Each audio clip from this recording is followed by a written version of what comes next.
নমস্কার, আমার আপনজনেরা, রুদ্রবার্তায় আপনাদের সকলকে স্বাগত জানাই। আমি রুদ্রপ্রসাদ ব্যানার্জি। একটা প্রশ্ন ঘুরপাক খাচ্ছে সবার মনে। আমি আপনার কাছে প্রশ্ন রাখছি, সেটা হচ্ছে পুলিশের কাজ কি?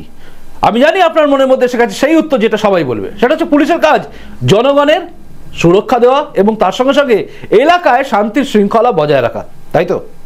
কিন্তু সেই পুলিশই যখন কোনো রাজনৈতিক দলের হয়ে প্রচার নেমে পড়ে, তখন আপনি কি বলবেন? আসলে ভবানীপুরের একটা ভাইরাল ভিডিও যেটা শুভেন্দু অধিকারী পোস্ট করেছেন, সেই পোস্টের পরে প্রশ্ন উঠে গেছে গোটা রাজ্য জুড়ে, রাজ্য কেন বলবো, দেশ জুড়ে। সেটা হচ্ছে পুলিশ কি তার কাজ ভুলে গেছে, বিশেষত পশ্চিমবঙ্গের পুলিশ? এবং তার সঙ্গে সঙ্গে আরেকটা প্রশ্ন উঠছে, সেটা হচ্ছে ভবানীপুরের ভাইরাল ভিডিও বোঝাচ্ছে মমতা বন্দ্যোপাধ্যায় বুঝে গেছেন তিনি ভবানীপুরে হাঁটতে চলেছেন। তাই কি এরকম নামিয়ে দেওয়া পুলিশকে দিয়ে? সব নিয়ে শুরু করা যাক এই মুহূর্তের রুদ্রবার্তা। আপনারা জানেন আমাদের রাজ্যের মুখ্যমন্ত্রী মমতা বন্দ্যোপাধ্যায়, যাকে অনেকেই বলেন কম্পার্টমেন্টাল মুখ্যমন্ত্রী, কারণ তিনি নন্দীগ্রামে হেরে গিয়েছিলেন। হেরে গিয়ে আবারও ভবানীপুরে দাঁড়িয়ে জেতা মুখ্যমন্ত্রী একবার বলেছিলেন নন্দীগ্রাম আমার এক বোন, ভবানীপুর আরেক বোন। তো এই বোন ওই বোন করতে গিয়ে নন্দীগ্রামে দাঁড়িয়ে তিনি হেরে গেছিলেন। ভবানীপুরে দাঁড়িয়ে তাকে আবার জিততে হয়েছিল আরেকজনকে সরিয়ে দিয়ে। হ্যাঁ, আমি বলছি শোভনদেব চট্টোপাধ্যায়কে সরাতে হয়েছিল, সরিয়ে সেখানে জিততে হয়েছিল মমতা বন্দ্যোপাধ্যায়কে। তো সেই মমতা বন্দ্যোপাধ্যায় এবার কি বুঝে গেছেন যে তিনি হারবেন, তাই কি তার জন্য পুলিশ নামছে রাস্তায়? আসলে ঘটনাটা কি? ঘটনাটা যদি আপনি জানতে চান তাহলে আপনাকে দেখতে হবে, আজ সকালে শুভেন্দু অধিকারী একটা ভিডিও পোস্ট করেছেন এবং সেই ভিডিও পোস্ট করে তিনি সোশ্যাল মিডিয়া মানে এক্স হ্যান্ডেল এবং তার সঙ্গে সঙ্গে ফেসবুকে কি লিখেছেন একবার দেখুন এবং ভিডিওটাও দেখুন।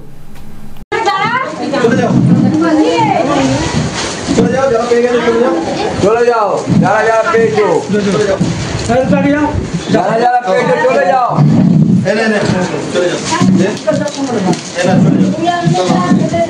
সবাই করে সাইড থেকে সাইড থেকে দাদা তোকে দুধ দেবো, তুমি দাও দুধ দিলে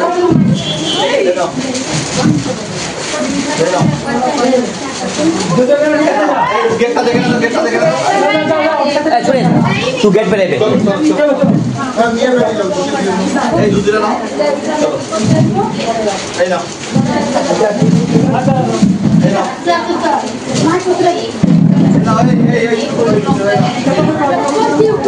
दीदी दिए दीदी सब दीदी दिए दीदी दे ले बा भाभी, दीदी दे ले बा, याद रखिए बस।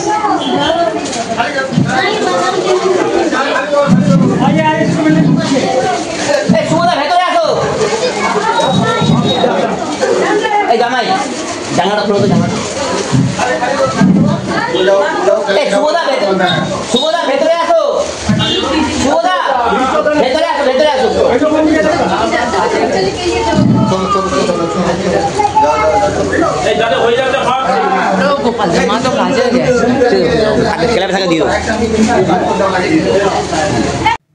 শুভেন্দু অধিকারী তার পোস্টে লিখেছেন যে পশ্চিমবঙ্গের পুলিশ না থাকলে এই তৃণমূল দলটারই কোনো অস্তিত্ব থাকবে না।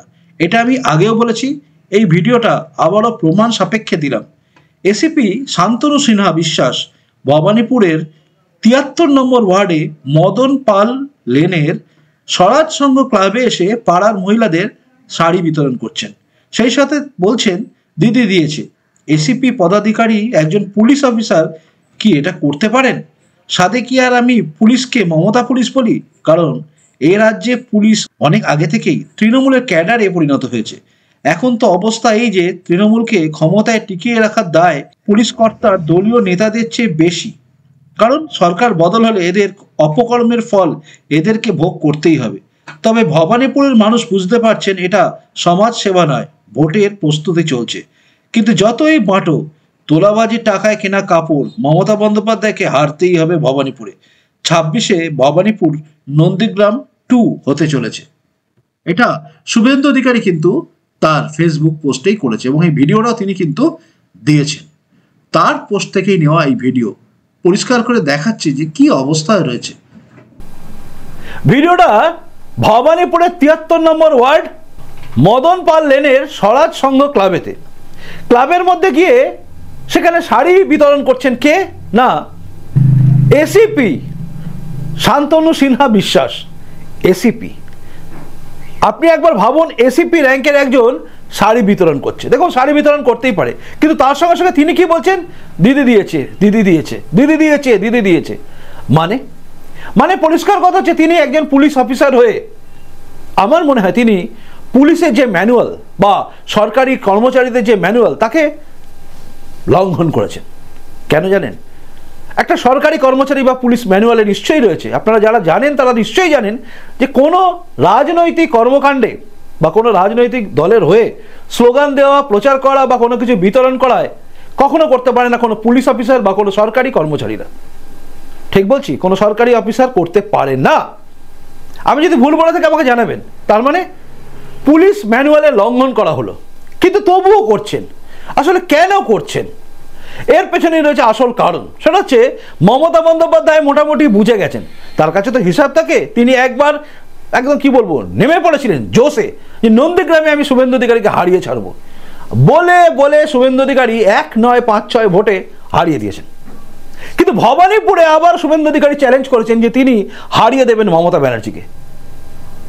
এইরকম একটা পরিস্থিতি যখন রয়েছে তখন যে উপহারগুলো দিচ্ছেন, মানে শাড়িগুলো দিচ্ছেন, যেখানে বলছেন দিদি দিয়েছে, দিদি দিয়েছে, যে পুলিশ অফিসার শান্তনু সিনহা বিশ্বাস করছেন সেই শাড়িগুলো যাদের দেওয়া হচ্ছিল তাদের দেখে এবং তাদের কথাবার্তা শুনে বোঝা যাচ্ছিল তারা ম্যাক্সিমামই কিন্তু নন বেঙ্গলি, অর্থাৎ অবাঙালি তাদেরকে দেওয়া হচ্ছিল। কারণ ভয় হচ্ছে এক জায়গায়, সেটা হচ্ছে ভোট তো পাবো না অবাঙালি এলাকায়, তাই মহিলাদের কি দেওয়া হচ্ছে শাড়ি।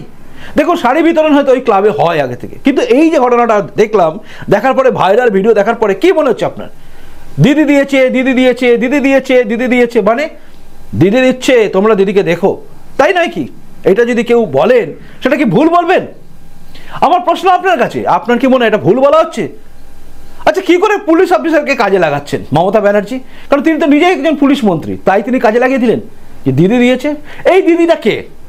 ভাইরাল ভিডিওতে দিদি দিয়েছে মানে কোন দিদি?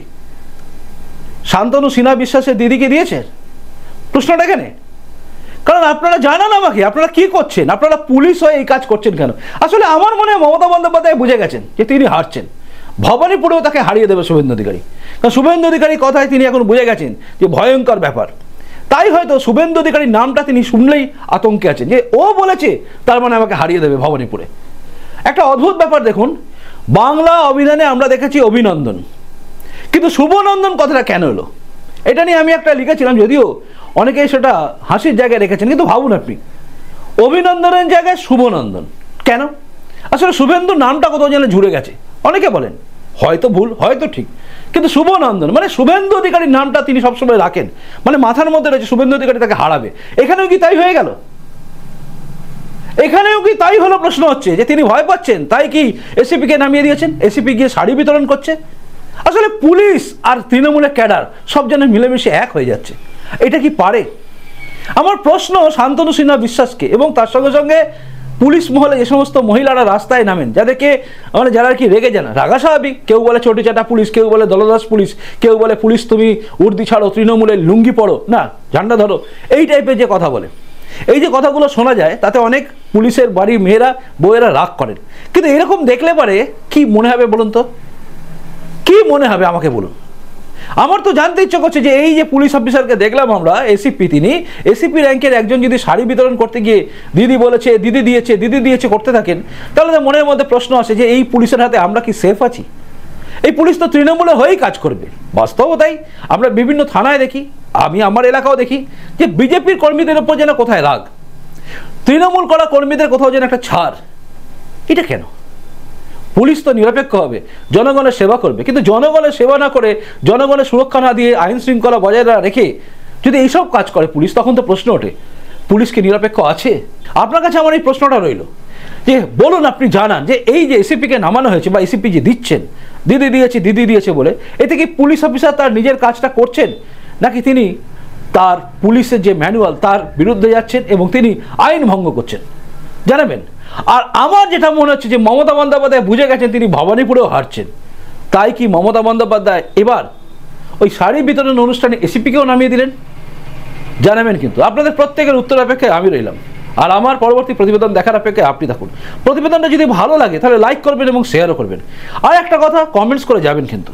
আর নতুন এসে থাকলে অবশ্যই চ্যানেলটা সাবস্ক্রাইব করে আমার আপনজন হয়ে তারপর যাবেন। আসি এখনকার মতো, দেখা হচ্ছে এর পরের রুদ্রবার্তাতেই নজর রাখুন, কিন্তু রুদ্রবার্তায় আসি। নমস্কার, বন্দে মাতরম, ভারত মাতা জয় হোক, জয় হিন্দ।